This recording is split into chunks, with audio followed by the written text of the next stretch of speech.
মোহাম্মদ ইউনুস ইনি হচ্ছেন আমেরিকার ডিপ স্টেটের এজেন্ট, পাকিস্তানের আইএসআই এর এজেন্ট আর জামাত গোষ্ঠীর মুখপাত্র।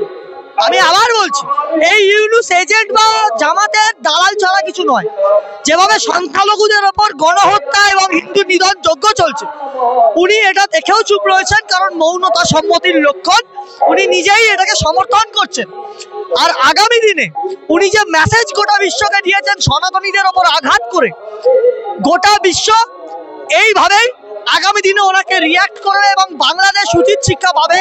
আগামী দিনে গোটা বাংলাদেশের যত মৌলবাদী জেহাদি আছে তাদেরকে বলে দিতে চাই, আপনাদের সময় ঘনিয়ে আসছে, আপনাদের উচিত শিক্ষা সনাতনীরা দেবে এবং বাংলাদেশের সনাতনীরাও ঐক্যবদ্ধ এবং এবার বাংলার সনাতনীরাও ঐক্যবদ্ধ।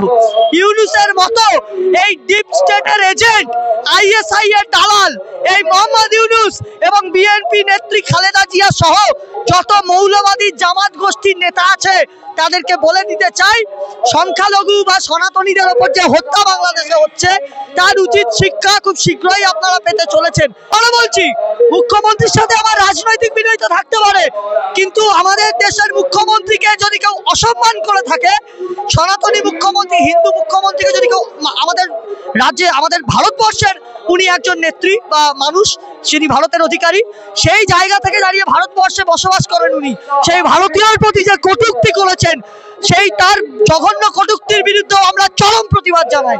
মুখ্যমন্ত্রীর বিরুদ্ধে রাজনৈতিক আমাদের বিরোধিতা আছে, কিন্তু আমাদের সনাতনীদেরকে যদি কেউ কোনো অসম্মান করে থাকে তার বিরুদ্ধে চরম প্রতিবাদ আমরা জানাই। এই সমস্ত বাংলাদেশের যে সমস্ত দালাল, এই সমস্ত জামাতি জেহাদিরা আছে তাদেরকে মানুষ সিরিয়াসলি নেয়।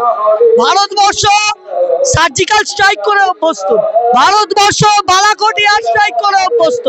বেশি বাড়াবাড়ি করলে ওই তিস্তা পিস্তা চুক্তি হয়েছে না, সেসব জায়গা থেকে ভালো করে অ্যাকশন করে দেওয়া হবে। আমি আবার বলছি, বাংলাদেশ ভারতের ধারে বারে নেই, ভারতের দয়াতে বাংলাদেশ। আমি হুঁশিয়ারি দিচ্ছি, শুধরে যান। বাংলাদেশের জামাতিদের বলছি, শুধরে যান। যদি না শুধরান, আগামী দিনে আপনাদের উচিত শিক্ষা এই বাংলার সনাতনীরা দেবে। আর ভারতবর্ষে যে সমস্ত রোহিঙ্গারা রয়েছে, যারা ওই ডুপ্লিকেট আধার কার্ড, পাসপোর্ট, জাল ভোটার কার্ড নিয়ে ঘুরছে, তাদের ঘাড় ধাক্কা দিয়ে ভারতবর্ষ থেকে তাড়াবো আমরা, এটা বলে দিয়ে গেলাম। হিন্দুদের ওপর যে অত্যাচার হচ্ছে তা ইতিহাসের পাতায় বিরলতম। এই জঘন্য নৃশংসতা, এই বর্বরতা, আমরা এর বিরুদ্ধে প্রতিবাদ জানাচ্ছি, প্রতিরোধ গড়ে তুলছি। অবিলম্বে চিন্ময় কৃষ্ণ প্রভুকে মুক্তি দিতে হবে, নিঃশর্তে মুক্তি দিতে হবে এবং সংখ্যালঘুদের ওপর হওয়া এই প্রচন্ড অত্যাচার বন্ধ করতে হবে।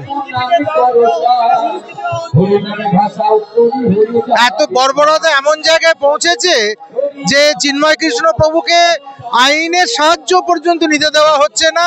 যে তার পক্ষের যে বক্তব্য আইনজীবীর মাধ্যমে তুলে ধরবে, সেটা পর্যন্ত সুযোগ সেখানে নেই।